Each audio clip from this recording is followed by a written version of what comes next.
Hello students, आज की इस वीडियो में आज मैं आप लोगों को बताने वाला हूँ लेखा शास्त्र के अध्याय 5 के 5.10 प्राप्य विपत्र बही को बताने वाला हूँ। तो प्राप्य विपत्र बही क्या होता है? तो प्राप्य विपत्र बही होता है व्यापार के दौरान अनेक देनदारों से भुगतान में विपत्र प्राप्त होते रहते हैं।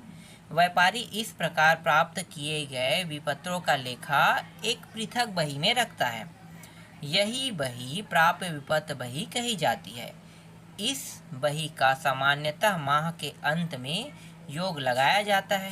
प्राप्य विपत्र बही की खतौनी प्राप्य विपत्र खाता तथा देनदारों के व्यक्तिगत नाम से खोले गए खातों में की जाती है।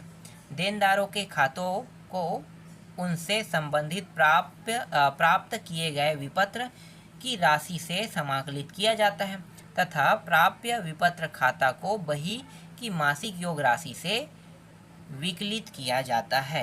तो ये कहलाता है प्राप्य विपत्र बही। अब इसके लिए प्रारूप देख लेते हैं, कैसा रहेगा भाई प्रारूप। तो देखो, ये अंग्रेजी और हिंदी दोनों भाषा में है और मैं अधिकतर हिंदी में ही बताते रहता हूँ ना। अगर अंग्रेजी में लिखा है तो मैं आपको उसका अर्थ बताता हूँ कि ये हिंदी में क्या होता है। तो चलो, हिंदी में दिया तो हम लोग हिंदी को देखते हैं। देखो, प्राप्य विपत्र बही का प्रारूप। सबसे पहला जो कॉलम रहेगा वो क्या रहेगा आपका? तिथि का रहेगा।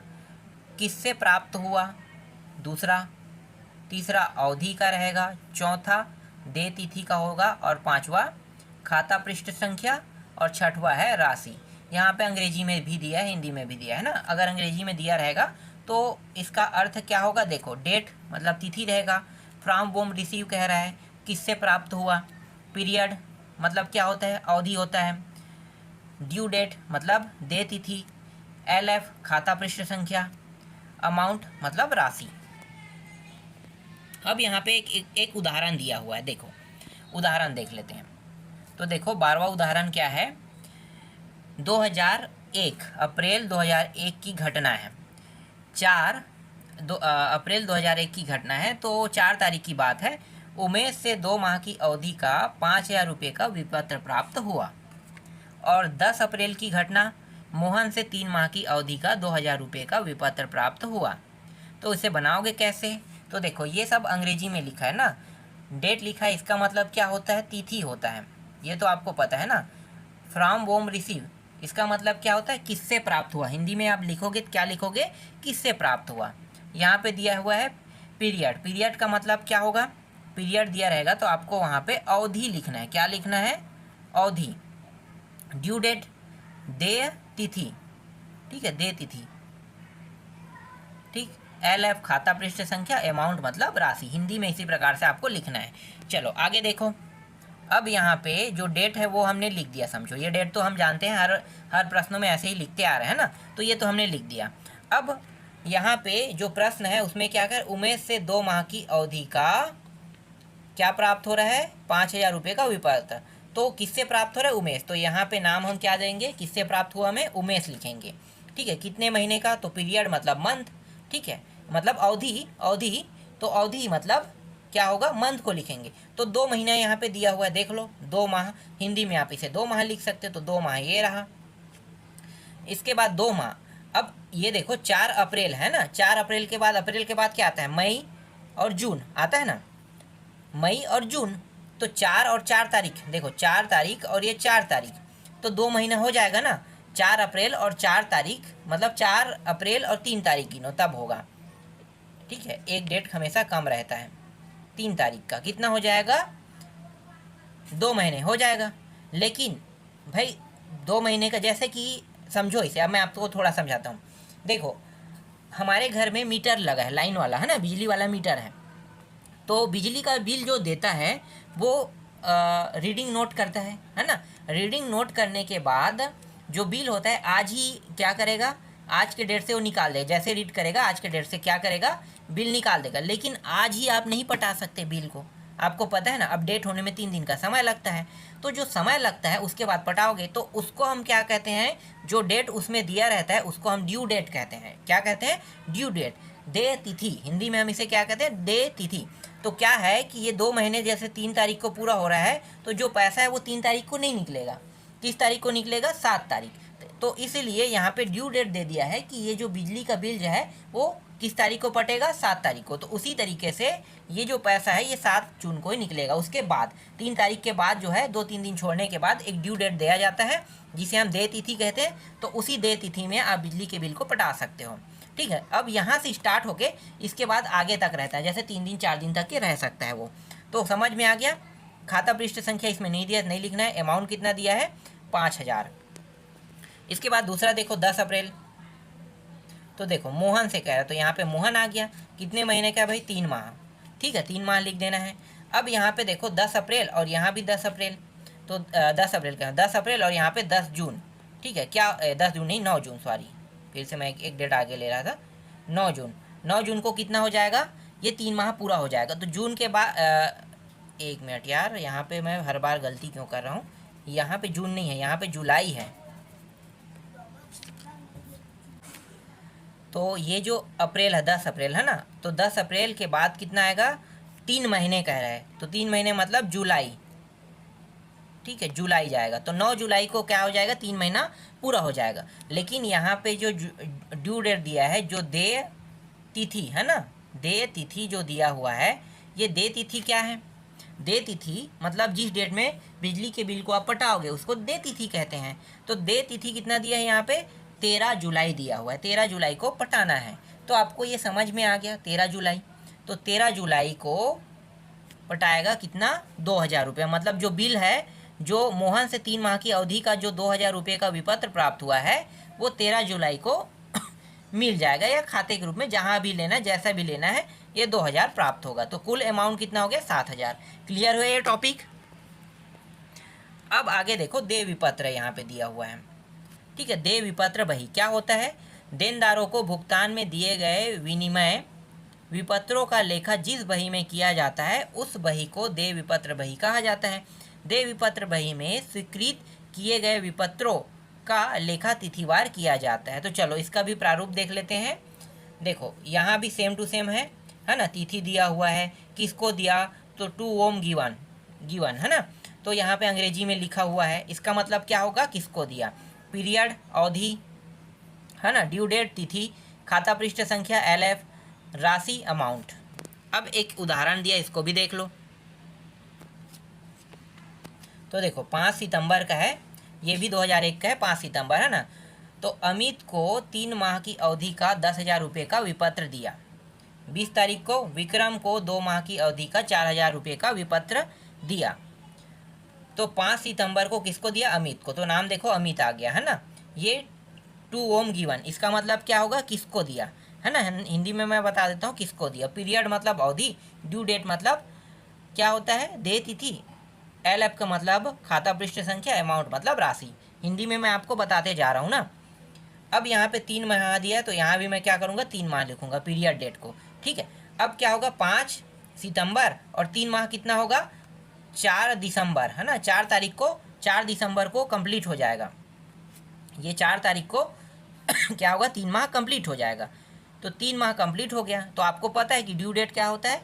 कंप्लीट होने के बाद का डेट मिलता है। तो यहाँ पे अपने हिसाब से आप, हाँ एक चीज़ और बता देता हूँ, ये जो डेट दिया है तो 4-5 दिन अपने हिसाब से आप लिख सकते हो। जरूरी नहीं कि 8 ही दिसंबर लिखो, 10 दिसंबर भी लिख सकते हो, 9 दिसंबर भी लिख सकते हो, है ना।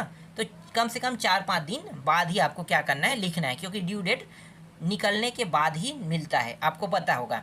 ठीक है, जैसे बिजली का बिल आपको मिलता है, तो आज मिला है तो आज ही तो आप नहीं पटाओगे, क्योंकि उसमें क्या लिखा होता है? ड्यू डेट लिखा होता है। 2-3 दिन अपडेट करने में लगता है। तो ड्यू डेट दिया होता है, तो ड्यू डेट जैसे मैंने आज कितना तारीख है? 7 तारीख। ठीक है, तो आज के डेट से मान लो 7 तारीख है, तो 7 के बाद ड्यू डेट लिखा हुआ है, तो उन्होंने लिख दिया 12 तारीख। तो 12 तारीख को मैं पटाऊंगा, सिंपल सी बात है ना। ये अपने हिसाब से आप ले सकते हो इस तारीख को, ड्यू डेट को। कितना है? 10,000। फिर विक्रम 2 महीने का, फिर 20 तारीख को हो रहा है, तो मतलब ये 19 को पूरा हो जाएगा, 19 नवंबर को। उसके बाद ड्यू डेट कितना दिया है? 23 नवंबर। ठीक है, और कितना है? 4,000, जैसे कि यहाँ पे लिखा है उसको देख सकते हो। ठीक है, और टोटल कितना होगा? 14,000। तो ये प्रश्न भी कंप्लीट हुआ, ज़्यादा कुछ खास नहीं था, है ना। अब आगे देखो, यहाँ पे आ गया 5.12 मुख्य जर्नल। चलो भाई इसके बारे में अब जान लेते हैं। व्यवसाय में कुछ लेन देन ऐसे होते हैं जो किसी सहायक बही में नहीं लिखे जाते, परंतु ऐसे व्यवहारों का प्रारंभिक लेखांकन आवश्यक होता है। ऐसे सभी व्यवहार जिन्हें सहायक बहियों में नहीं लिखा जाता है उनके प्रारंभिक लेखांकन के लिए पृथक से रखी जाने वाली बही को मुख्य जर्नल कहते हैं। ठीक है, यहाँ पे देखो स्पष्ट बता दिया मुख्य जर्नल का मतलब क्या होता है, इसको पढ़ने की पूरी ज़रूरत नहीं है। देखो, उनके प्रारंभिक लेखांकन के लिए पृथक से रखी जाने वाली बही को क्या कहते हैं, मुख्य जर्नल कहते हैं। सामान्यतः मुख्य जर्नल निम्नांकित लेखे किए जाते हैं। अब देखते हैं कौन कौन से लेखा करता है भाई मुख्य जर्नल। तो एक तो है संपत्ति के उधार क्रय विक्रय का लेखा, डूबत ऋण, अनादरित विपत्र, पृष्ठांकित विपत्रों के लेखे। दूसरा है प्रारंभिक प्रविष्टियाँ, वर्ष के प्रारंभ में की जाती है। तीसरा है हस्तांतरण प्रविष्टियाँ, एक खाते से दूसरे खाते में राशि स्थानांतरित की जाती है। चौथा है संशोधन प्रविष्टियाँ, त्रुटिपूर्ण लेखों को सुधारने का लेखा। पांचवा है समायोजन प्रविष्टियाँ, अदत्त पूर्वदत्त उपार्जित अनुपार्जित का लेखा। और छठवा है अंतिम प्रविष्टियाँ, वर्ष के अंत में की जाती है। जिस तरह नकल बही में व्यवहारों को लिखा जाता है, ठीक उसी प्रकार मुख्य जर्नल में भी लेखा किया जाता है। अब देखो यहाँ पे प्रारंभिक प्रविष्टि है ना। प्रारंभिक प्रविष्टि क्या होता है भाई, जब नए वर्ष के खाते प्रारंभ किए जाते हैं तो सर्वप्रथम गत वर्ष की संपत्तियों, दायित्वों और पूंजी खाते के शेषों को नए वर्ष के खाते में लाने के लिए जो प्रविष्टियाँ की जाती है उन्हें हम प्रारंभिक प्रविष्टियाँ कहते हैं, जिसमें गत वर्ष की संपत्ति को डेबिट और दायित्वों तथा पूंजी खाते के शेष को क्रेडिट किया जाता है। इसके बाद अंतिम प्रविष्टि देखो, व्यापारिक अवधि के अंत में सकल लाभ और शुद्ध लाभ हानि ज्ञात करने के लिए जो प्रविष्टियाँ की जाती है उन्हें हम अंतिम प्रविष्टि कहते हैं। देखो इसमें क्या कहा है, सकल लाभ और शुद्ध लाभ है ना, हानि ज्ञात करने के लिए की जाती है, उन्हें हम क्या कहेंगे, अंतिम प्रविष्टि कहते हैं, जिसका मुख्य उद्देश्य बहियों को बंद करना होता है। अब इसमें उदाहरण भी दिया हुआ है, इनको भी देख लेते हैं। तो उदाहरण नंबर 14, ठीक है, 2012 का घटना है, 1 मार्च, और ये सारे के सारे मार्च का है। तो शर्मा एंड ब्रदर्स से मशीन खरीदा 12,000 का। 10 तारीख का जो घटना है, विजय से रुपया प्राप्त न होने के कारण डूबत ऋण हो गया।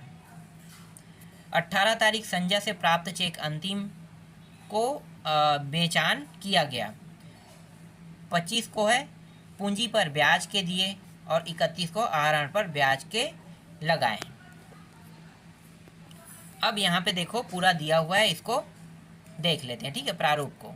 तो तिथि दिया है, विवरण दिया हुआ है ना, विवरण जिसे पार्टिकुलर्स बोलते हैं, खाता पृष्ठ संख्या, ठीक है, विक्रय राशि मतलब डेबिट राशि, ठीक है, क्रेडिट राशि, समायोजित राशि, सब दिया हुआ है। तो 1 मार्च को क्या हुआ था, मशीन है ना, मशीन, और ये डेबिट वाला है, ठीक है। तो मशीन, हाँ मशीन आपको लिखना है, मशीन खाता, जैसे कि मैंने आपको बताया था ना, अंग्रेजी में लिखते हैं तो इसे मशीन ऐसी लिखते हैं, हिंदी में हम क्या लिखते हैं, मशीन खाता लिखते हैं, ठीक है, मशीन खाता। अब यहाँ पे आपको लिखना है शर्मा एंड ब्रदर्स के खाते से, ठीक है, शर्मा एंड ब्रदर्स के खाते से। तो खाते से, तो ये मशीन जो है 12,000 का था, डेबिट के साइड में लिखना है, और क्रेडिट के साइड में भी 12,000 लिखना है, ठीक है। जो डेबिट में होता है वही चीज़ क्रेडिट में होता है, ये आप लोगों को पता होगा, ठीक है। और ये जो नीचे में दिया है, ये जो टॉपिक है उसका नाम है, जो शुरू में हमने पढ़ा था ना उदाहरण को पढ़ते समय, वो नाम है। हर में आपको क्या करना है, सबसे नीचे में उस नाम को लिखते जाना है, ठीक है। अब यहाँ पे देखो डूबत ऋण दिया हुआ है, डूबत ऋण लिखना है, 400 रुपये का डूबत ऋण है ना, किससे, विजय से। तो डूबत ऋण अल्पलिखित करने पर, फिर यहाँ पे अमित डेबिट कर दो 1,000 रुपया, किससे, संजय से। फिर संजय से प्राप्त चेक का अंतिम को बेचान किया, और फिर यहाँ पे आ जाता है 25 तारीख, पूंजी पर ब्याज 200 रुपया मिला, पूंजी खाता से 200 रुपये क्या हो गया, क्रेडिट हुआ है ना, पूंजी पर ब्याज के दिए, ठीक है। इसमें इस लाइन में कुछ भी नहीं है, ये हेडिंग पॉइंट था, ठीक है। 31 मार्च आहरण खाता से 100 रुपया, आहरण पर ब्याज खाता से क्रेडिट भी 100 रुपये होगा, इस प्रकार से। अब क्या करेंगे, कुल योग कर देंगे। तो डेबिट और क्रेडिट दोनों का योग क्या होना चाहिए, बराबर होना चाहिए। देखो जैसे कि यहाँ पे दोनों का योग बराबर है। तो इस तरीके से ये अध्याय पूरा कंप्लीट हुआ। इसके बाद मैं आप लोगों को दूसरे अध्याय को बताऊंगा।